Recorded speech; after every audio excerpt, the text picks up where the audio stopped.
அனைவருக்கும் வணக்கம். சற்றம் கிடைத்த முக்கிய அறிவிப்பின்படி தமிழகத்தில் நாளை நாட்கள் பல்வேறு மாவட்டங்கள் கனமழை கொட்டித்திருக்கும் தற்போது சென்னை வானிலை ஆய்வு முக்கிய அறிவிப்பு ஒன்று கொடுக்கப்பட்டனர். அதன்படி எந்த மாவட்டங்கள் என்பது தற்போது பார்க்கலாம். வீடியோ ஸ்கிப் பண்ணாமல் கடைசி வரைக்கும் பாருங்க. உங்களுக்கு கனமழை எச்சரிக்கை பற்றி பல முக்கிய அறிவிப்புகள் உடனுக்குடன் துல்லியமாக தெரிந்து கொள்ள நம்மளோட சேனலை கீழே இருக்க பட்டனை கிளிக் பண்ணி சப்ஸ்கிரைப் பண்ணிக்கோங்க. பார்த்து பெல் பட்டனை கிளிக் பண்ணிக்கோங்க. இந்த வீடியோ உங்களுக்கு பிடிச்சிருந்தா லைக் பண்ணுங்க. இப்போ வாங்க வீடியோக்குள் போகலாம். தமிழகத்தில் அடுத்து வரக்கூடிய 4 நாட்கள் இடி மின்னலுடன் கூடிய கனமழை கொட்டித்திருக்கும் தற்போது சென்னை வானிலை ஆய்வு முக்கிய எச்சரிக்கை ஒன்று கொடுக்கப்பட்டனர். அதன்படி தமிழகத்தில் குறிப்பாக தமிழக பகுதியில் மேல் நிலவும் வளிமண்டல கீழடுக்கில் காற்று திசை வேக மாறுபாடு நிலவுகிறது.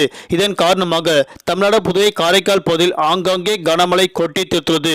குறிப்பாக தமிழகத்தில் அடுத்து வரக்கூடிய 4 நாட்கள் கன முதல் மிக கனமழை பெய்யக்கூடும் தற்போது சென்னை வானிலை ஆய்வு அறிவிக்கப்பட்டனர்.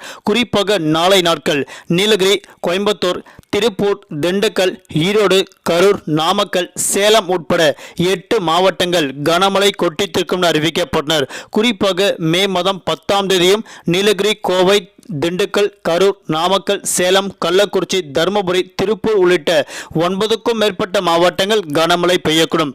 தமிழகத்தில் மே மாதம் 11ஆம் தேதி அன்றைய நாட்கள் கோவை, திண்டுக்கல், தேனி, தென்காசி, நெல்லை, விருதுநகர், மதுரை, கன்னியாகுமரி உள்ளிட்ட 8 மாவட்டங்கள் கனமழை பெய்யக்கூடும் அறிவிக்கப்பட்டனர்.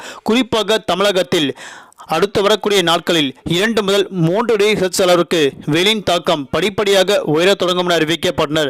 தலைநகர் சென்னை மற்றும் புறநகர் பகுதிகளில் அடுத்த 48 மணி நேரத்திற்கு வானம் பொதுவாக மேகமூட்டத்துடன் காணப்படும். நகரின் ஒரு சில பகுதியில் லேசான முதல் மிதமானமழையும் அவ்வப்போது இடியக்கூடிய கனமழை பெய்யக்கூடும்.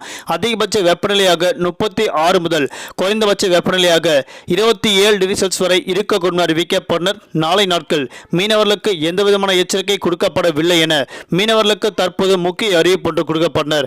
ஆனால் தமிழகத்தில் குறிப்பிட்ட மாவட்டங்கள் தவிர்த்து பல்வேறு மாவட்டங்கள் காலை 11 மணி முதல் மாலை 4 மணி வரை அத்தியாவசிய தேவைகளுக்கு மட்டுமே வெளியே செல்ல வேண்டும் என அறிவிக்கப்பட்டனர். குறிப்பாக அன்றைய நேரங்களில் வெயிலின் தாக்கம் படிப்படியாக 2 முதல் 3 டிகிரி செல்சியஸ் அளவிற்கு உயரக்கூடும் என அறிவிக்கப்பட்டனர். நன்றி, வணக்கம்.